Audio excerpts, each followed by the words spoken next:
Karamihan sa atin kapag sinabing security guard, tamad, batugan, oras lang yung binabantayan. Pero ibang-iba yan pag nakilala niyo yung mga guard dito sa Isimora. Tignan nyo, may tumanon na Fortuner dun sa gutter.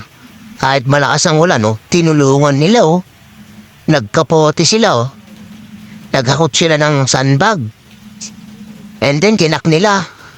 Pati nga yung boss nila nandun, nakapayong. Sinusupervise sila. Stig talaga to. Stig talaga yung mga security ng Isimora. Ibang-iba sa mga typical na security nakikita natin. Ano bang tawag dyan? Tawag ba nila dyan is customer service? Parang hindi naman. Parang mas higit pa doon.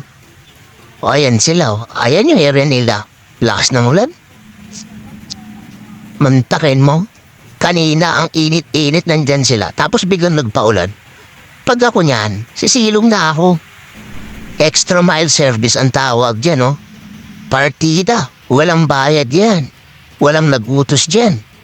Thank you for watching. Please subscribe to my YouTube channel, Vatican Rider.